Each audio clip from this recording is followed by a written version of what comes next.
আসসালামু আলাইকুম। সবাইকে কুকিং বার বাই আয়েশায় স্বাগতম। আজকের রেসিপি চিকেন ভেজিটেবল ভুনা খিচুড়ি। শীতের সকালে গরম গরম ভুনা খিচুড়ির নাস্তা বা বৃষ্টির ফোঁটা পড়তে না পড়তেই ভুনা খিচুড়ির কথাটাই সবার আগে কিন্তু মনে পড়ে। যে মৌসুমেই বলেন না কেন, ভুনা খিচুড়ির স্বাদ কিন্তু অতুলনীয়। বাঙালিদের এই একটা রেসিপি সবার মন কিন্তু কেড়ে নেয়। বিফ ভুনা খিচুড়ি তো আমরা কম বেশি সবাই খেয়ে থাকি, কিন্তু চিকেন ভেজিটেবল ভুনা খিচুড়িটা একবার হলেও ট্রাই করে দেখেন। স্বাদের দিক থেকে কিন্তু কোনো দিকই কম না। তাই কথা আর না বাড়িয়ে রেসিপিতে চলে যাব। রেসিপিতে যাওয়ার আগে যারা এখনও আমার চ্যানেলটি সাবস্ক্রাইব করেননি, এখনই করে ফেলুন, আর পাশে থাকা বেল আইকনটি প্রেস করে ফেলুন, যেন আমার ভিডিও নোটিফিকেশন সবার আগে আপনার কাছে পৌঁছে যায়। এখানে আমি চিনি গুঁড়া পোলাওর চাল, মুগ ডাল এবং মুসুরির ডাল আমি একসাথে মিশিয়ে নিয়েছি। চাল ডাল মিলিয়ে কিন্তু এখানে 3 পোয়া আছে। চুলায় একটা পাতিল বসিয়ে নিয়েছি, পানি ফুটে এসেছে। এখন আমি সবজিগুলো এক এক করে দিয়ে দিব। সবজির মধ্যে ফুলকপি, গাজর, ক্যাপসিকাম ও পেঁয়াজকুলি নিয়েছি। প্রথমে আমি ফুলকপিটা দিয়ে দিচ্ছি, কারণ ফুলকপিটা সিদ্ধ হতে একটু সময় লাগে। এরপর আমি গাজরটা অ্যাড করে নেব।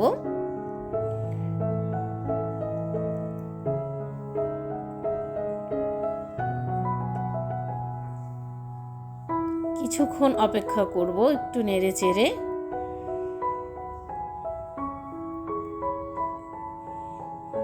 বলতে গেলে 2 থেকে 3 মিনিটের মতো অপেক্ষা করব। সবজির মধ্যে এখানে আলুটা নেইনি, কারণ আলুটা আমি মুরগির সাথে রান্না করে ফেলেছি আগেই। মুরগির মাংসটা যখন রান্না করেছি সেখানে আমি ছোট ছোট আলু টুকরো করে অ্যাড করে নিয়েছিলাম। দেখাই যাচ্ছে চারদিকে কিন্তু বুদবুদ শুরু হয়ে এসেছে, তার মানে বলকটা চলে এসেছে। আমি একটু নেড়ে দিব, মানে এই 2-3 মিনিটের মধ্যে আমার বলকটা কিন্তু চলে এসেছে। আপনাদের সময় যদি একটু বেশি লাগে একটু অপেক্ষা করবেন যেন বলকটা চলে আসে। পানিতে বলক চলে আসছে। এখন আমি ক্যাপসিকামটা দিয়ে দিব, কারণ সবজিটা আমি বেশি সিদ্ধ করব না, আর এই পেঁয়াজ কলিটা আমি এখন অ্যাড করব না। একটু নেড়ে নেব।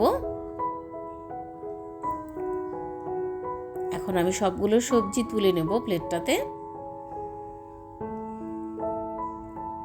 দেখতেই পাচ্ছেন আমি সবজিটা কতটুকু সিদ্ধ করেছি,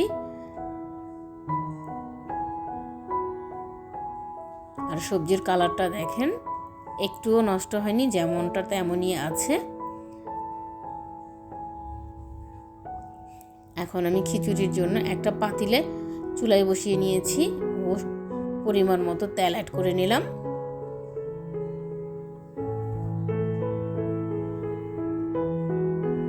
তেলটা গরম হয়ে এসেছে। 5টা এলাচি, 5টা লং, 2 টুকরা দারচিনি ও 2টা তেজপাতা ছিঁড়ে দিয়ে দিয়েছি। আমি হালকা একটু ভেজে নেব, এতে করে ফ্লেভারটা বের হয়ে আসবে।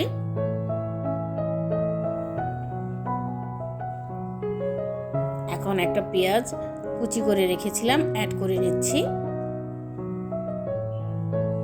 একটু নেড়ে চেড়ে হালকা ব্রাউন করে ভেজে নেব।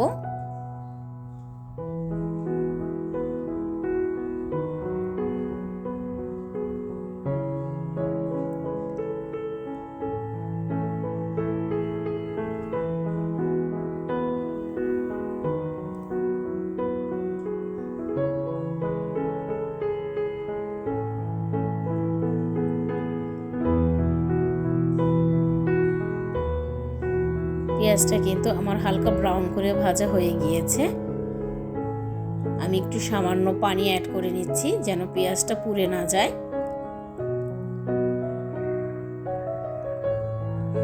এখন এক এক করে মশলাগুলো অ্যাড করে নেব।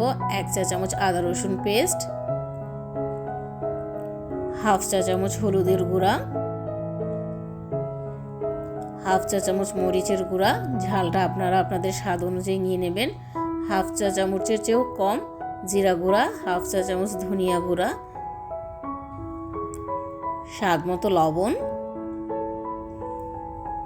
1 চা চামচ টেস্টিং সল্ট দিয়ে খুবই ভালো করে নেড়ে চেড়ে কষিয়ে নেব।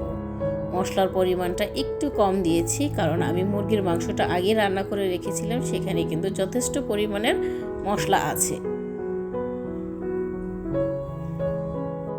আর খিচুড়িতে একটু মশলাটা বেশি হলেই ভালো লাগে, একেবারে কম মশলা হলে কিন্তু খিচুড়িটা খেতে অতটা ভালো লাগে না।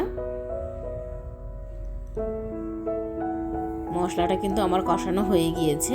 এখন আমি চালটা যে ধুয়ে রেখেছিলাম, চাল ডাল একসাথে মিক্সড করে সেটা অ্যাড করে নেব।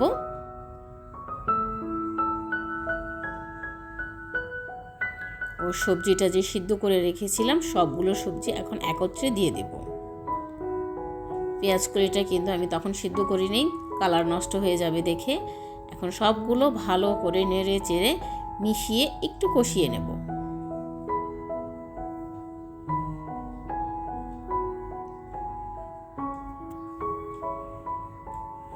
সবজিটা আমি একেবারেই হালকা সিদ্ধ করেছি, যেন সবজির যে একটা কষকষ ভাব সেটা চলে যায় আর কালো না হয়ে যায় সবজিটা।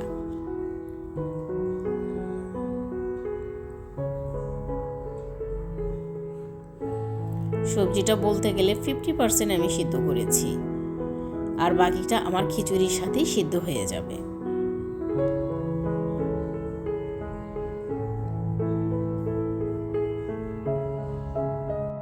আর আমি খিচুড়ির পানির পরিমাণটা একটু বলে দিচ্ছি।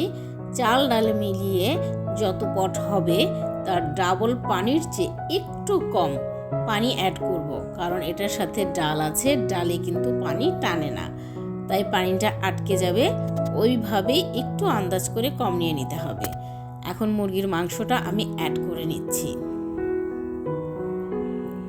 আবার ভালো করে নেড়ে চেড়ে চালের সাথে মিশিয়ে নেব।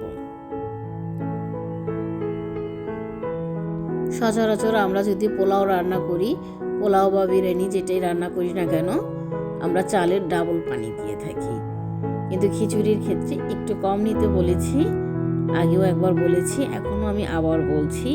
এটার কারণ হলো ডাল, কারণ ডালটা যখন আমি ইউজ করব ডালে পানি আটকে যায়, আর পোলাওতে পানি কিন্তু আটকায় না, পানিটা টেনে নেয় অনেক তাড়াতাড়ি। এই কারণেই একটু পরিমাণ থেকে কম পানি অ্যাড করে নেব।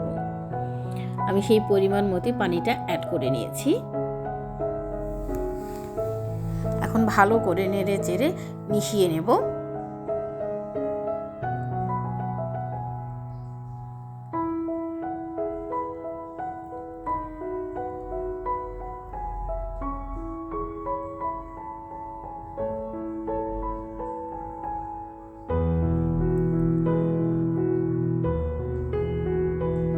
এখন আমি লবণটা একটু চেক করে নেব, কারণ পানিতে যদি লবণ ঠিক থাকে তাহলে খিচুড়িতে লবণ ঠিক হবে। আমার কম হয়েছিল তাই আমি আরেকটু অ্যাড করে নিয়েছি। এখন আবার একটু মিশিয়ে দিচ্ছি। ঢাকনা দিয়ে ঢেকে দেব, অপেক্ষা করব বলক আসার আগ পর্যন্ত। খিচুড়িতে বলক চলে এসেছে, একটু ঢাকনা খুলে চেক করে নিচ্ছি। এখন আমি আবার একটু নেড়ে দিব।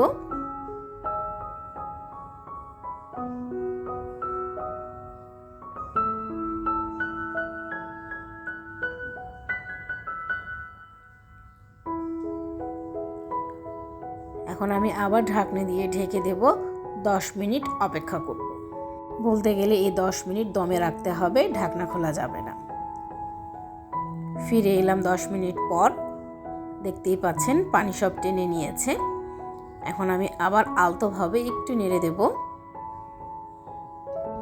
খিচুড়িটাও কিন্তু বেশি নাড়াচাড়া করা যাবে না, বেশি নাড়াচাড়া করলে সবজিগুলোও ভেঙে যাবে, এমনকি খিচুড়িও আঠা আঠা ভাব হয়ে যাবে।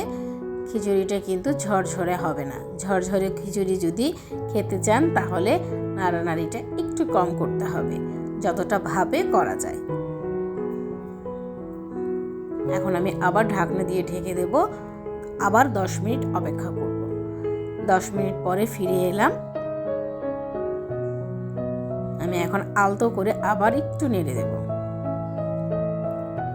খিচুড়িটা কিন্তু আমার হয়ে গেছে, দেখেই বুঝতে পারছেন কতটা ঝরঝরে খিচুড়ি হয়েছে।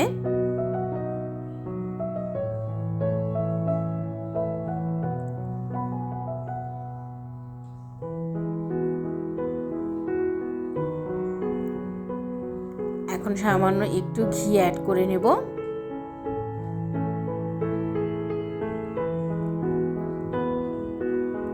গরম গরম খিচুড়ির উপর দিয়ে একটু ঘি অ্যাড করে নিলে এতে স্মেলটা কিন্তু অসাধারণ লাগে।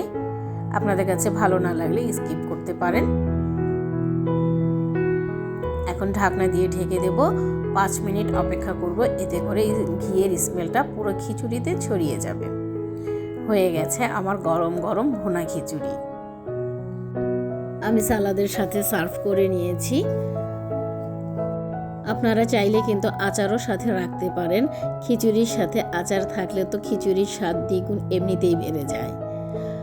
শীতের সকালে এমন গরম গরম ভুনা খিচুড়ি হলে কিন্তু মন্দ হয় না, বা বৃষ্টির মধ্যে এমন গরম গরম ভুনা খিচুড়ি হলে তো আর কিছুই লাগে না। বাঙালি হিসেবে আমাদের পছন্দটা এমনই। একটু দেখাচ্ছি, দেখেন কতটা ঝরঝরে হয়েছে। এমনকি দেখেন সবজিটাও কিন্তু আস্তে আস্তে রয়েছে, ফুলকপিগুলো কিন্তু ভেঙে যায়নি। আমি এখন নিজেকেই সামলাতে পারছি না, তাই একটু খেয়েই নিচ্ছি। কি করব, খিচুড়ি দেখলে তো লোভ সামলাতেই পারি না।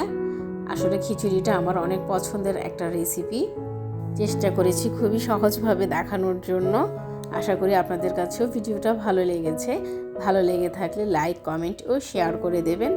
আজ এই পর্যন্ত। আল্লাহ হাফেজ।